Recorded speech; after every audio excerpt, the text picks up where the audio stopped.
Oromoo ajjeesanii Oromoo balleessuudhaan waan Oromoon keefsan dhaabuun ni danda'ama.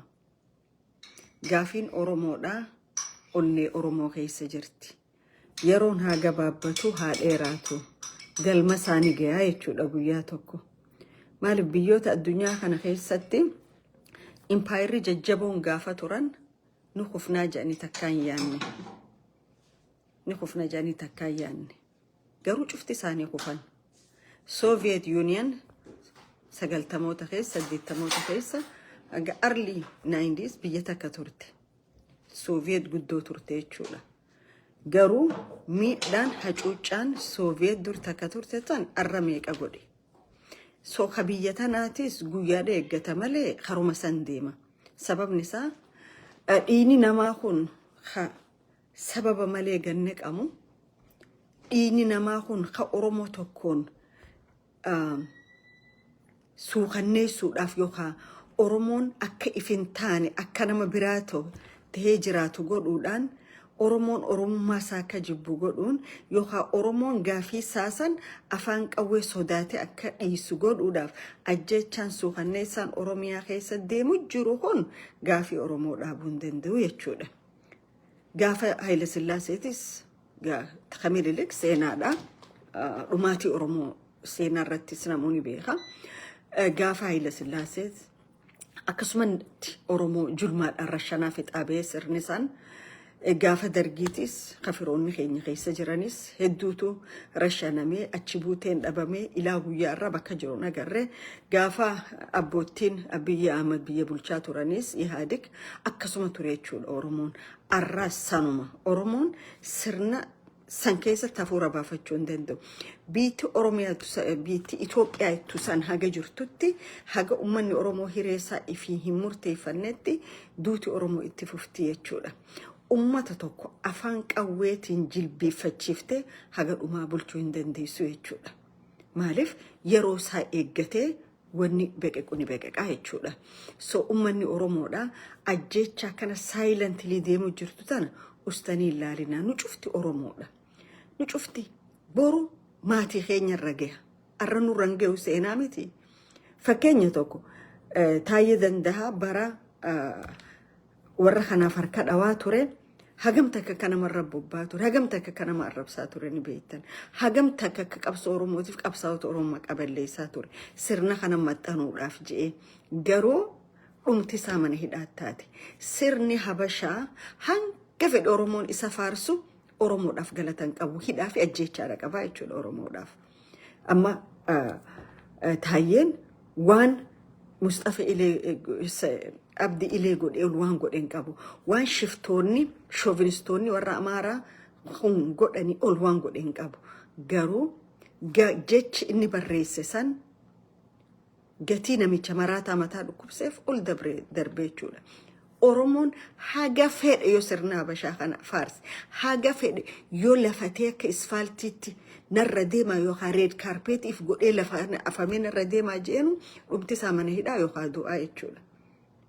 Maaliif ijaaramsa sirna kanaa ganamaatiitu jibba Oromoo irra ijaaramee jechuudha. Kanaaf dhumaatiin Oromiyaa guutuu keessa akkana deemu jirtu tun dhumaatii pilaandi taatee deemaa jirtu jechuudha. Ummanni Oromoodha ka mootummaa faarsitulleen kaadiree taatee ganama galgala sagalee taatuufilleen san mirga keeti. Garuu ummata du'aa jiru kana dhaabayii jechuun ni danda'u. Harkuma dha'uu qofaa miti. Faarsuu qofaa miti. Mootummaan faaruun haga dhumaa tureen jiru. Mootummaa yoo itti amante haala inni deemuun garuu namoomni haasid dhagayamu namoomni nama ta'ee onni dhawata namoomaa qabaadhu mootummaa kiyya ummata Oromootirra waan akkanaa geessisaa jirta. Torbaanuma keessa dabarre kana Wallaggatti maatii tokkorraa nama meeqa fixxe nama 4 arraas guyyaa arraa kana naannoo Arsiitti nama hangana fixxe Oromoorraa ajjeechaa dhaabii je'in warri mootummaa faarsitanii jechuudha. An Oromoon I don't know hoggaa garii jechaan nama harkaa bada haala nuti keessa jiru.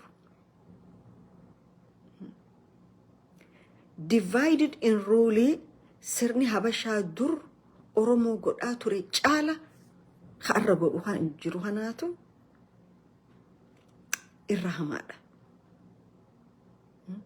Amma ijoolleen garii I don't know maturity isaanii hangam takka waan ni taateen beeku malee namnummaan akka abbii biyyatanaaf ummata Oromooti ta'e hin jiru jettan.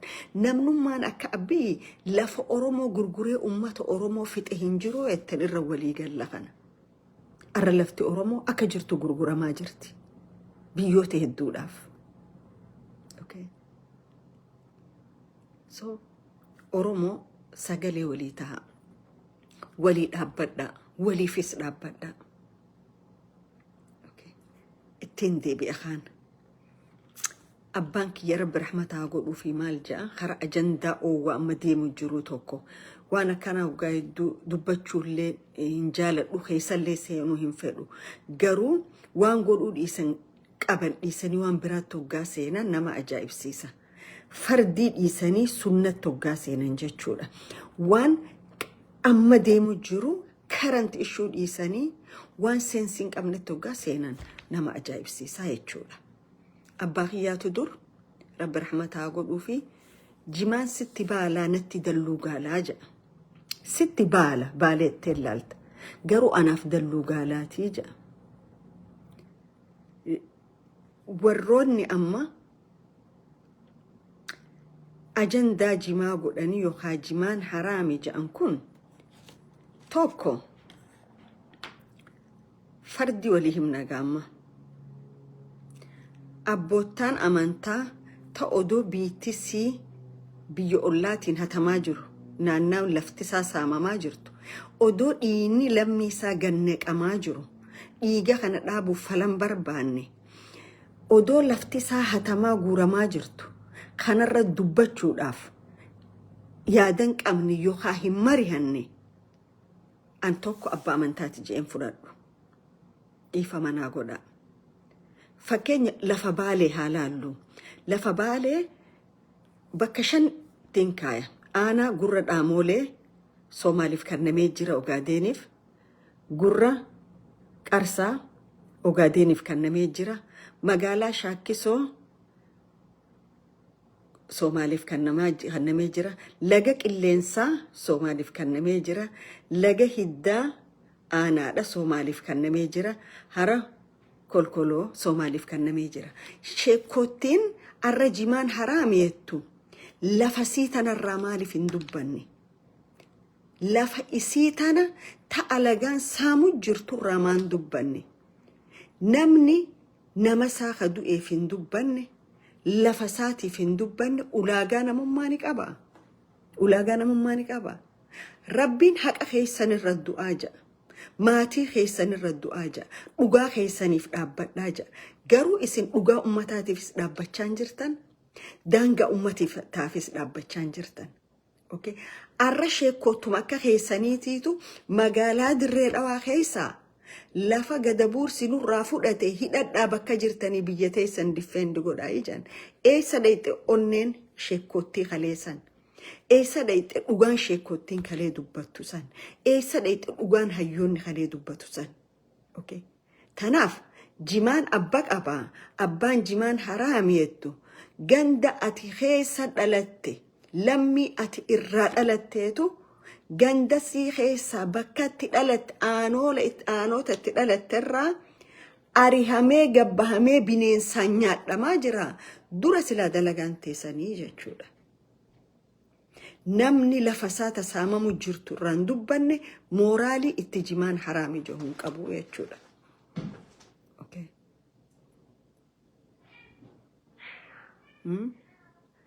Arra Arsii keessatti nama meeqaa dhume gabbaatanii dubbattanii? Nama meeqaa guyyaan Oromoo irraa dhume gabbaatanii dubbattanii? Tanaaf duulli jimaarra baname kun duuluma ekonomii naannawaa tokko ummata naannawaa tokko beelooysuu haa balleessuutiin jedha. Akaakoon kiyya nama 34 dhalche. Lubbu 34 34 jechuudha. Eessummaan kiyya jechuudha. Sheekha tokkootu hormaata nama dhorkaa je. Akaakoon kiyya kun nama 34 dhalche kana China mo Japan rafide. Odi majma kamuti. So garin keessa hedduu keessa baatanii qabeenya soorsii naannaa walii tuffachuun gaariidha miti. Okay? Soorsii naannaa wagarii tuffachuun gaarii miti. Garii jibba qaburraa ka'ee ja'a. Garii ammoo akkamuma maddi galii kun achi seenaarraa ka'ee ja'a. Garii meebii kansarni qabaatee ja'a. Ka kansarni qabu sanillee akkatti dhiyeeffatu qabaachuudha qaba. Addunyaa tanarratti wanni nama macheessu tokko lamaa miti. Nyaanni nuu yoo daangaa ol firra dabarsite dhorkaadha. Nyaannummaan nyaannu hanga nyaachuu qabdu ol yoo nyaatte dhorkaadha. Qiyaasa nyaadhu jettan. Nyaadhamaa ajjira jechuudha. Kana ol keessa dabruun barbaadu garuu sheekootiin teenya lafoota Oromoo haguuramaa jiru warra Soomaalii jala galuu jirurraa dubbadhaa malee dubbiin jimaa afaan amma ishuu taatee dubbachuun xiqqoo madaallii keessa isin galchaa kakara kaanii laftii karaa bahaatiin akkuma saamamtee jirti itti fufee jira jechuudha baha Oromiyaa irratti saamiinsi lafaa amma maal wali qabsiifnee laalla seetan saamiinsa naannawa lafaa amma baha Oromiyaa deemu jiru haga qumbiitii miti hajaan amma haga qumbii haga gaara mul'ataatillee sagantaa baafatanii itti deemu jiranii jechuudha. Kun amma pikchara zeelaa wajji deemu kanarratti hedduu nama agarsiisaa jechuudha. Sababni isaa ummanni waan kana godhu jiran kallattumaan dirree dhawaa keessa ta'anii godhu jiranii jechuudha bakka biraatirraa godhutti hin jiran. Dirreen dhawaatuun eenyuuni bulti eenyu jala bulti eessa jirti. Jabuutii jala bulti moo warra amma biyya tana bulchu jala bulti. Yoo warra biyya tana bulchu jala bulte akkami biyya takka keessaa ugaasa ji'i yookaan maal ji'i biyya biraatirratti lola labsa. Tokko lola kan waan hin ji'eef hin qaba. Yoo biyya biraa jala bulteef Jabuutii Ismaa'iil Margeellee jala bulu jiraatte isa jala bulu jirtii Oromoo kan namtee isin humaarraan qabdanii nuun jaa. Sababni kana joof koondominiyemoota dirree dhawaa hedduu hiyyeeyyosotaa fi harka qallootaaf jaaraa ja'an akka jirutti warra Jabuutiitiif gurgurtanii jechuudha kaabneenii fi kaadireen dirree dhawaa. Warra Jabuutiitiif gurgurtan. Naannawa dirree xayyaaraa ka ummanni keenya ona jaarsoo gaafa abdi ileen buqqaase karaa cinaasan karaa jijjigaatii dhufan bakka ummanni san qubataa jiran akkamitti as qubattan jettanii tiraaktaraan manneen isaan jaarratan diidanii kaabneenii fi kaadireen hirattee jechuudha. Hireen ummata Oromoo akka amma deemu jiru kanatti maal ta'uu qabdi dirree dhawaa keessatti akkamii jiraachuu deema Oromoon. Lafa isaa dhaalootaan itti uumame ona jaarsoo ona ballaasan diida waadeet ka keessa deemtuun finne dirree baaduuta keessa deemtuun finne dila amma jarri kun kileem godhan kanarraa bakka qubatan dhabanii diinaa fi mootummaa kanaan buqqa'anii magaalaa dhufanii magaalaa keessa soggaa jiraachuu dadhaban hegereen ummata Oromoo maal ta'uu qabdi. Maltaati. Ummanni kun fuulduraaf akkamii jiraata. Dirree dhawaa sagantaa warra Soomaalii naannawaa Afar jiraachaa turte warra Isaa naannawaa addeettiitiif hindooftuutti warri achi ari'aman san cufti akka jiru dirree dhawaa dhufanii jechuudha. Sababni ichi fidaniif Oromoo maayinooritii godhanii isaan maajooritii tahanii riferendamaaf jechaa jiru miti. Akkuma gartee kitaaba dheengadda fidanii dhagaa bu'uuraa kitaaba Rabbii wajjooliin nama buusu abaarsa qabu tokko fidanii achi dhaabbatanitti oduma isin ciiftanii ka'anii ganama halkan isin dhufanii ganama riferendamaaf ka'anii isin hin jaan. Ummanni isinirratti hojjechaa jira. Isin ammoo warri biyya bulchineetta warri maal jettan Oromoo cabsuu irratti hojjechaa jirtanii jechuudha. Okay? Maali sagantaan jirtu sagantaan amma mootummaan naannawaa Jabuutiitii fi Mustafeen Harargeerra godhu jiran kutaa bahaarratti godhu jiran hin irraanfatina shanan Soomaalii ta'an taakaakoon isaanii dhiisee deemeef san Ziyaad Barreen jarri sagantaa san ammallee itti fufaa jiranii jechuudha.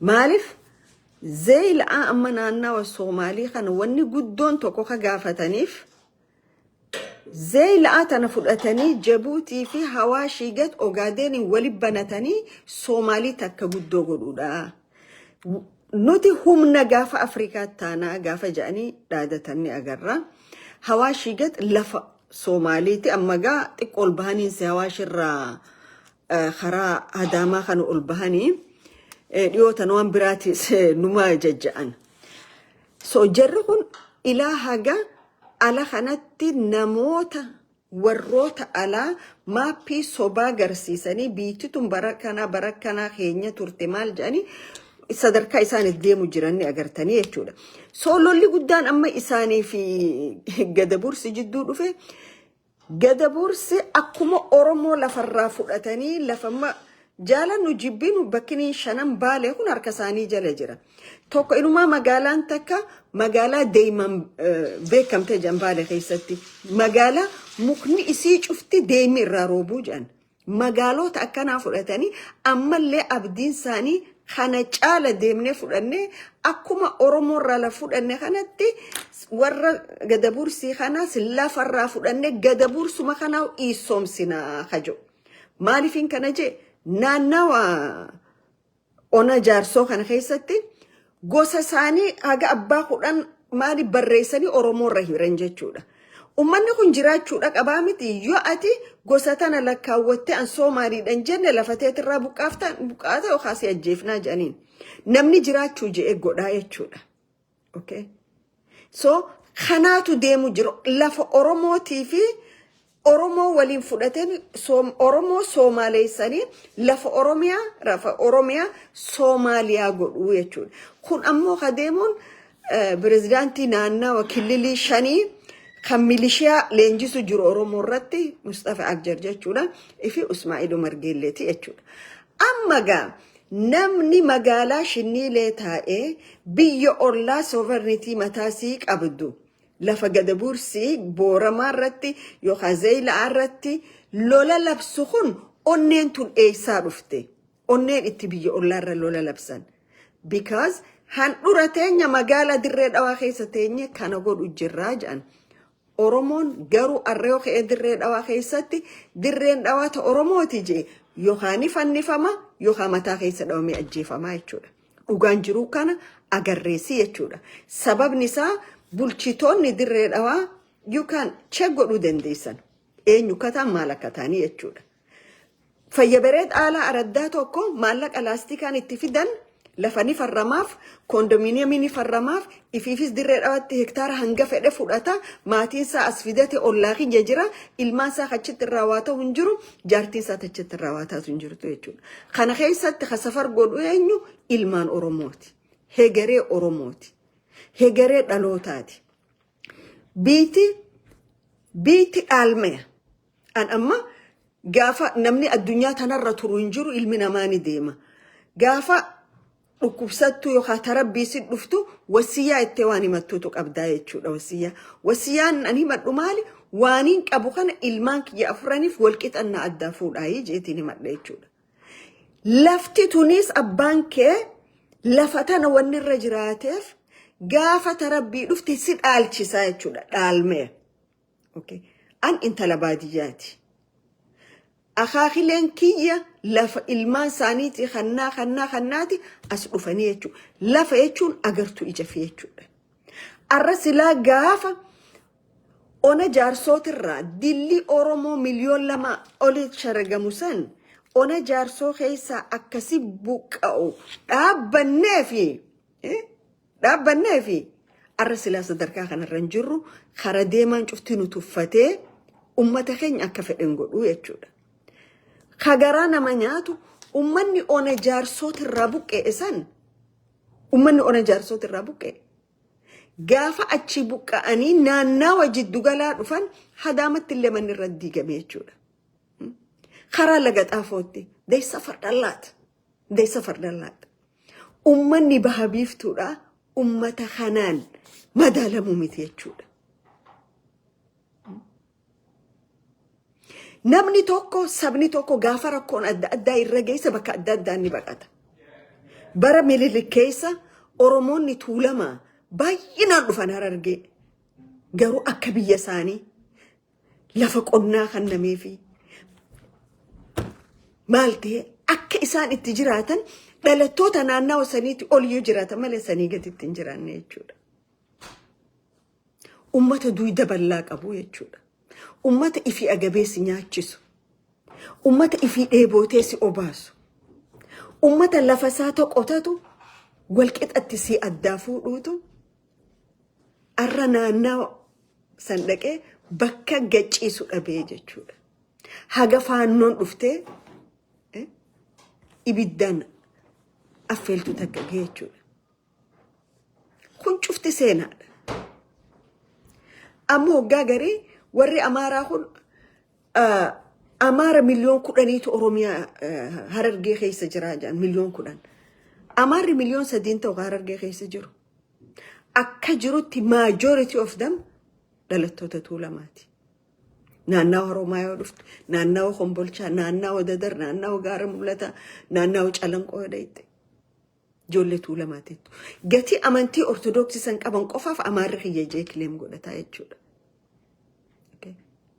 Garuu wanni Oromoonni bahaa ta'u jiru kun tokko keessan isin dhagahamuudha qaba. Tokko keessan. Garaa nama nyaata. Alagaarraa galata arganii khasaarraa illee galata arganii. Alagaan itti dhimma bee itti faayidaa dhumarratti ajjeese yookaan fannisa. Keenya har'aa kunoo itti faayidaa hidha yookaan lafarraa buqqaasaa jechuudha. Wanni dirree dhawaa keessa deemu jiru. Oromoon akka lammii lammaffaa yookaan biyya baqaa dheeteeti dirree dhawaa keessatti gitti jiraachuu jirtu. Ninki jibee Khadir Johar. Ninki jibee. Isin gaanamni hoggaa dhugaa isinii himu. Dhayxanii maatii namaa qabdanii tiitanii kunoo nama keessanii biyya faranjiiti kana jaa amma itti dhawi dhiifama gaafadhu jiin jettan. Amma godhaa jirtanii miti. Namni isin qeequ isin sirraa waa isiniin jechuufi.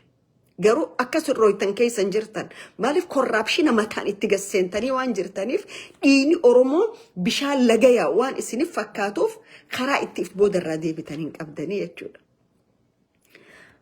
Haadha Oromoo manarra diidaniiti dammallaashiif kannitanii jechuudha lafa. Haadha Oromoo lafarra diidaniiti itti aanaa keetiif kannitanii jechuudha. Haadha Oromoo manarra diidaniiti Adam Faarahi lafa san kannitan hektaara meeqa. Haadha Oromoo manarra diidaniiti hoomlasa Kanadaarraa galeef lafa hiyyeessaa kannitanii jechuudha. Shame on you guys. Ummanni nu bulchaaf isin filate malee lafa nurra gurguraati ala nu bulchaa je'eetii miti.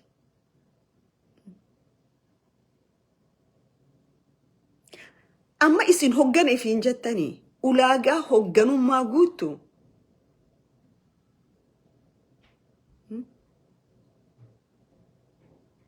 Very sorry. Nama dhagama. Oromoon gatii itti TPLF irraa kaasuuf dhiiga gannaqee lafee caccabsee fi wanni arra Oromoon ta'u jiru waan quba if nama nyaachisu. Jarjaraan waraabeessaa sa'a gaafa qabeetti Oromoon. Wahedduu enne garaan nama bada. Wahedduu enne garaan nama bada. Ankaniin jiru dhumarratti warri mootummaa kanaaf xabaqaa baatanii ganamaa galgala dubbattan boru maatii keessanirra ga'a. Boru waan baalchaan dheengadda wallagga keessatti maatii keessanirra dhufaa jechuudha. Wanni arra arsii keessa guyyaa arraa kanarra ta'e maatii keessanirra dhufaa jechuudha. Dhuma keessan akka taayyeetti ama 7 fi ama 8 seentanii jechuudha. Kasirna kana taayyee danda'a caala faarseen jiru. Yakkamaan taayyee olii meeqa odoo jiru taayyee hidhame jechuudha. Waay? Warra qottee duudaatii olii akka dalagee. Warra qottee duudaatii olii akka dalagee. Shiftoota Adam Faarahi ummata Oromoo dirree dhawaatiin ajjeessu jiru kana caala yakka dalagee. Lucky, it is one thing. Dubbiin dubbuma Hayilamaariyaam Gammadaa faadhaa jechuudha. Hanga feete waan ni gootu. Oromoo waan taateef. Sirni kun Oromoo miila isaa dhiqu malee Oromoo mirga isaa falmatu hin barbaadu. Abiyyiin waaqatee haga dhumaa mootummaarra hin jiraatu. Waaqatee haga dhumaa hin jiraatu. Ni deemaa jechuudha guyyaa tokko. Gaafa inni deeme Oromiyaan arra taan Dubaayiif gurguramtee, taan Suudiif gurguramtee, taan Chaayinaaf gurguramtee waan ni ta'a. Ummanni Oromoo you will see yourself middle of nowhere jechuudha. Kaadire nama qarshii 500,000 nyaattee gabbaatee waa dubbattu gatta'attee yaada. Namni jibbanna dhuunfaa walirraa qabu hin jiru. Jibbanna dhuunfaa tokko namni walirraa qabu hin jiru. Garuu gaddaa fi gadadoo ummata Oromoo irra deemu jirtuutu garaa nama nyaata. Amma hoggaa warroota sirna kanaan mormuun ergamtuu TPLF ergamtuu wayyaanee tanfaatu jira. Warra kanaa ol wayyaanee ergamee jira. Warra kanaa ol TPLF ergamee jira.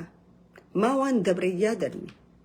Waan afaan isin dhufe dubbachuu dura maaliin dubbadhaa jaa yaada. Ati haati Oromoo, abbaan Oromoo, ilmaan Oromoo kana dhuman sitti hin dhagahamne. Ati miseensa waan nyaatu malee waan yaadu hin beekne jechuudha.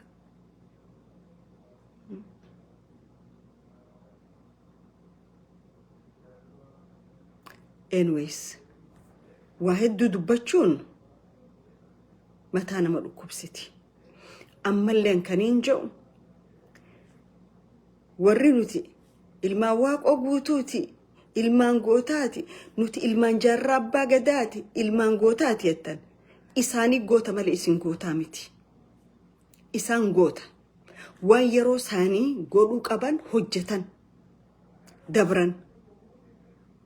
Arra garuu amaanaa isaanii nyaattaniiti diina dhaalchiftanii jechuudha. Arra baalee walakkaa ol lafa ilmaan Ziyaad Barree taatee jirti jechuudha. Harargee walakkaan takka lafa warra Ziyaad Barree taatee jirti. Walakkaan kaan lafa warra Ismaa'ilu Margeellee taatee jirti jechuudha. Eessa jiraree gootummaan kee? An ilma jaarraa abbaa gadaati, an ilma waaqooti keetu. Maqaa gootan kanaatillee hin xureessina. Bakka Rabbiin isaan kaayetti nagaanaa jiraatanii, nagaanaa hafuura baafatanii. Tokko Oromoo wanni beekuu qabu keessaafuu naannawni dirree dhawaa akkuma ugaastichi dayyuusni warra Gadabuursiitirra lola labsetti Oromoota dirree dhawaati irratti lola labsuu ta'a jechuudha. Maaliif shiftaan amala isaan dhiisu waan ta'eef. Sooma isa bakka jirtanii ka'a hidhadha. Zeelaan biyya teessan deeffachuuf lola banaa jee miti. Zeelaan lafa samarrooni, lafa Gadabuursiiti. Bormoo dhufee maal godha? Isa akka jirtanii ka'a lafa teessan ilaa hagaa waash hidhadhaati. Deeffadhaa jaan. Isin waa takka harkaan qabdan. Tokko naannoo ishiniilee milishiyaa leenjifachaa jiran isinuma harkaan qabdan. Naannoo Baabbileetti abdii eenyu namicha oga kililii shanii kana Mustafa Agjar milishiyaa leenjisaa jira jechuudha. Ati maal godhaa jirta? Mancaallee si harkaa fuudhan mata kan qabdu jechuudha. So ammallee dheengadda faafam ja'an gurra dhaamolee jaan karaa kaaniis karaa naayis qumbii ja'an amma isloogaana isaanii ni agartan gaara mul'ata fadis maal jechaa jiran. Kun piroojeektii mootummaan Abiyyi Ahmad lafa kaayee wajji hojjechaa jiru jechuudha. Akkuma amma dura jee warri kun hamilees dandeettis itti waan kana godhan tokkoon qaban. Gaafa Afrikaa keessaa mootummaan Ziyaad Barree humna waraanaatiin lammaffaa ture. Taankii meeqa qabaachaa ture. Xayyaara lolaa meeqa qabaachaa ture. Ka Itoophiyaan lakkoofsaan bara san qabdu Ziyaad Barreen lafoon kan weeraruu hin dandeenye jechuudha. Weeraruu hin dandeenye.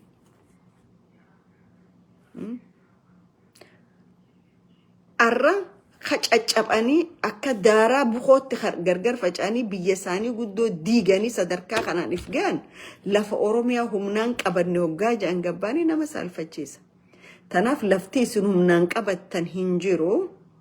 Kana ka isin wajji godhaa jiru namicha kiiloo 4 taa'u kanuti siin morminuu yoo feete duyda keenyarra deemi waanuma nuti jenne qofaa nuun je iyattaniin saniitu kana isin wajji godhaa jira jechuudha. Okay. Garuu ummanni Oromoo waa takkaas arkachaa hin jirtu, waa takkaas sii godhamaa hin jiru. Irra fiixeen qubee afaan Oromooti ta'ama soddomman kana wanni godhaa turan.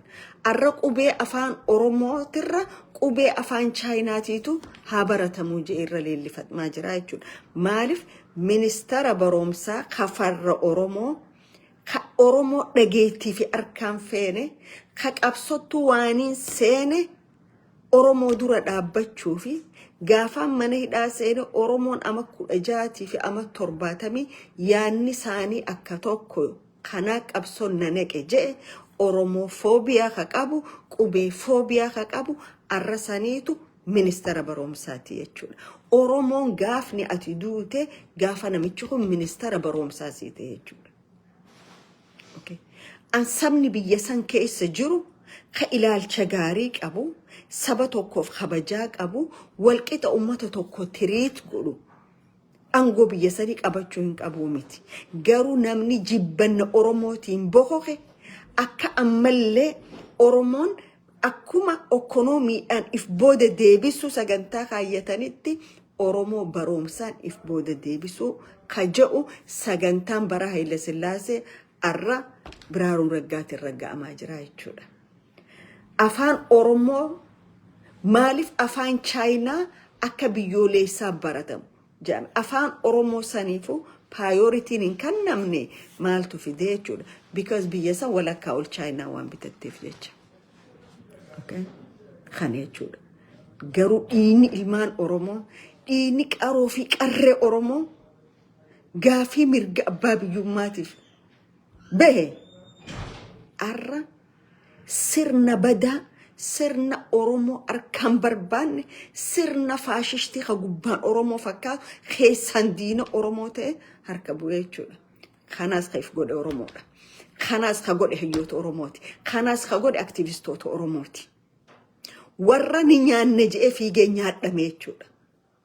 Nama dhageema. Tokkoon keenya kamaatiin keessatti madaa'in hin jiru. Kamaatiin keessatti hin du'in hin jiru.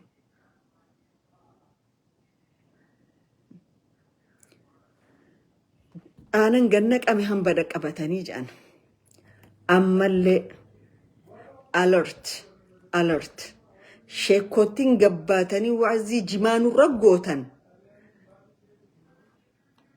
Kunoo lafti baalee ta'arra Soomaaliin fudhatte taniin amma isinii himetan jechuudha. Lafti Harargee talaalanii agartanii jechuudha. Rabbiin dura silaa wanni waajiba isini godhe nagee ummata keessaniitiif nagee biyya teessaniiti. Garuu ajandaa mootummaa qabatanii gabbaataniiti zoonii tokko irratti lola ekonomii labsitanii jechuudha. Amma naannawa dila kana baala keessaa fudhamee naannawa Soomaalii jala galee alaabaa isaanii irra dhaaban Oromoo achi ari'anii warra biraa fidanii achi galchan hoggaa jedhan isinitti hin dhageemu sheekotti Oromoo. Sheekotti akka teessaniiti miidiyaarra ol baatee lafa san lafa teenya deeffannetti eebbisaa jirtu. Kun maal nama agarsiisa?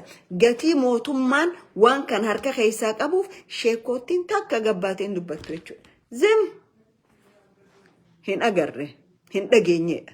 Garuu Rabbiin itti sin gaafata.